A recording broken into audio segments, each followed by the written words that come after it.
एक समय की बात है। एक गांव में सफेद साड़ी वाली चुड़ैल का आतंक था। चुड़ैल रात भर गांव में घूमती और गांव का जो भी आदमी उसे दिखाई देता उसे वो घायल कर देती। अरे कोई तो बचाओ, मर गया रे। एक रात हरिया अपने खेत से अपने घर लौट रहा था कि तभी अचानक उसके सामने चुड़ैल आ जाती है। अरे बाप रे, ये चुड़ैल कहाँ से आ गई? आज तो मैं गया काम से।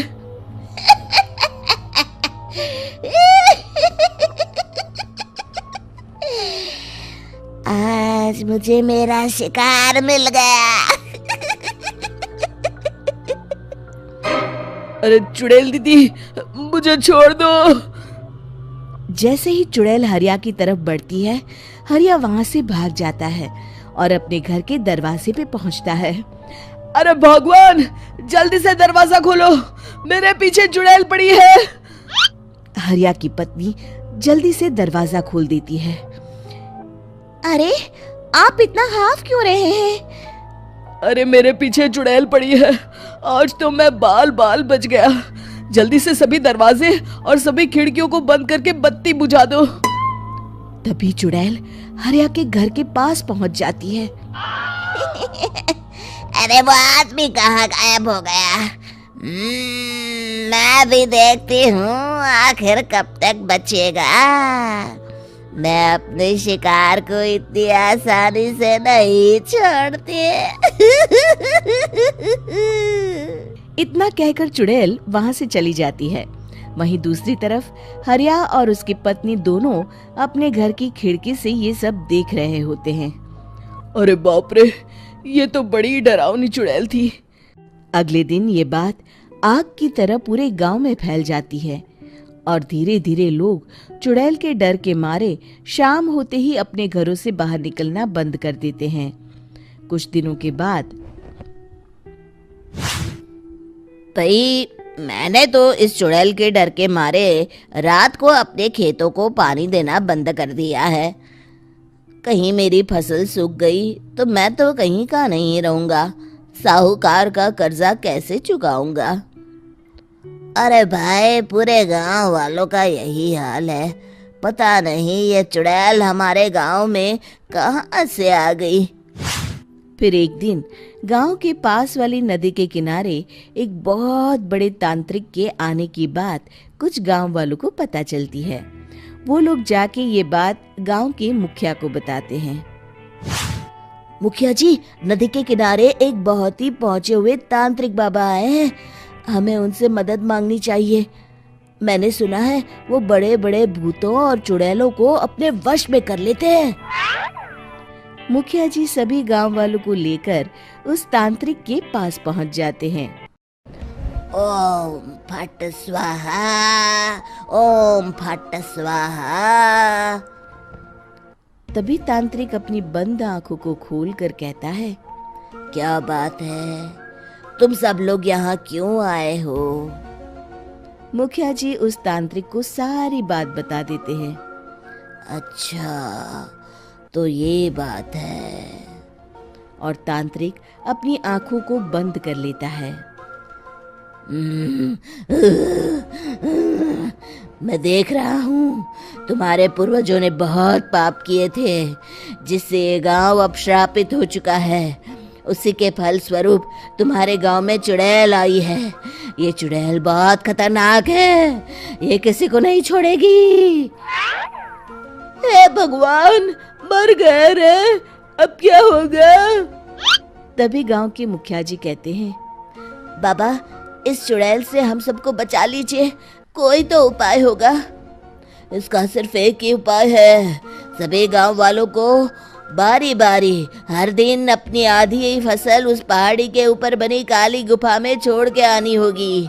तभी उस चुड़ैल की भूख मिटेगी और श्राप का प्रभाव खत्म हो जाएगा और तुम सब जिंदा बच जाओगे। सभी गांव वाले उस तांत्रिक की बात को मान लेते हैं और वहां से चले जाते हैं। फिर अगले दिन से रोज उस गांव के लोग बारी बारी से अपनी आधी फसल उस काली गुफा के पास जाकर रखाते। कुछ दिनों बाद हरिया की बारी आती है। बाप रे, आज तो मेरी बारी है उस काली गुफा में जाने की। क्या करूं, वो तो बड़ी खतरनाक चुड़ैल है। मेरे तो हाथ पैर कांप रहे हैं। फिर हरिया डरते डरते अनाज की बोरियां अपनी बैलगाड़ी में लाद देता है। तभी हरिया की पत्नी उससे कहती है, देखो जी, संभल के जाना और किसी भी हालत में शाम होने से पहले वापस आ जाना। उस चुड़ैल का कोई भरोसा नहीं है जी। हरिया बैलगाड़ी में बैठते हुए कहता है, भगवान, मैं क्या वापस आऊंगा? लगता है अब तो मेरी खबर ही आएगी। इतना कहकर हरिया वहां से चला जाता है। रास्ते में जंगल से गुजरते हुए हरिया की बैलगाड़ी का एक चक्का बड़े गड्ढे में फंस जाता है। हे भगवान, अब ये क्या मुसीबत है? हरिया नीचे उतर के पूरी ताकत से अपनी बैलगाड़ी को गड्ढे से निकालने की कोशिश करता है। बहुत देर मेहनत करने के बाद हरिया की बैलगाड़ी उस गड्ढे से बाहर निकल जाती है। हे भगवान, अब तो शाम होने वाली है। आज तो मैं गया काम से। जैसे तैसे हरिया काली गुफा में पहुंच जाता है।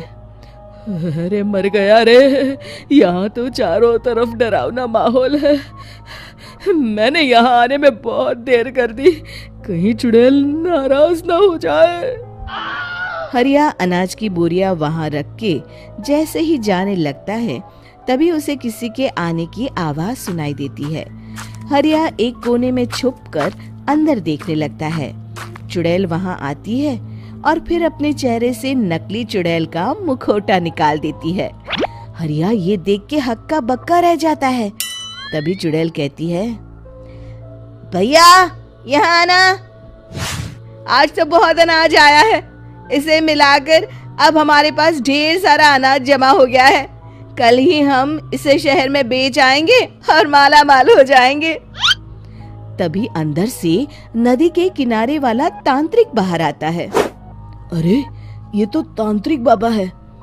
हाँ, अब तो हम दोनों की जिंदगी मजे में कटेगी। गांव वालों को बेवकूफ बनाना इतना भी मुश्किल नहीं था। लोग तो तुम्हें सच में असली चुड़ैल समझते हैं। हाँ, तुमने सही कहा। अब ये गांव वाले चुड़ैल के डर से जिंदगी भर इस काली गुफा में अनाज पहुंचाते रहेंगे।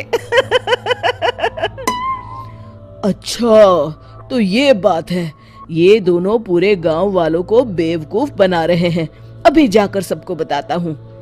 हरिया उन दोनों की पूरी बातें सुन लेता है और जल्दी से वापस गांव में आता है। गांव वालों को पूरी बात बता देता है। इससे पहले वो दोनों हमारा अनाज लेकर शहर जाए, हमें उन दोनों को पकड़ना होगा। उधर दूसरी तरफ नकली तांत्रिक और नकली चुड़ैल बनी औरत एक बड़ी गाड़ी में सारा अनाज लाद के वहां से निकलने की तैयारी कर रहे होते हैं। जल्दी करो, इससे पहले हमें कोई देख ले। हमें यहाँ से निकलना होगा। और तभी वो दोनों देखते हैं कि सामने से सभी गांव वाले अपने अपने हाथों में मशाल लेके आ रहे हैं। दोनों बुरी तरह डर जाते हैं। रुक जाओ, तुम दोनों का भांडा फूट चुका है। अरे मर गए रे, ये गांव वाले कहाँ से आ गए? तुमने क्या सोचा इतनी आसानी से यहाँ से निकल जाओगे? ये अनाज हमने अपने खून पसीने से दिन रात खेतों में मेहनत करके उगाया है। दोनों मुखिया जी के पैरों में गिर जाते हैं। हमें माफ कर दीजिए, हम दोनों एक नंबर के कामचोर हैं। बिना मेहनत किए पैसे कमाना चाहते थे। हाँ, अब हम आगे से मेहनत मजदूरी करके पैसे कमाएंगे। हमें कुछ मत करना, हमें छोड़ दीजिए।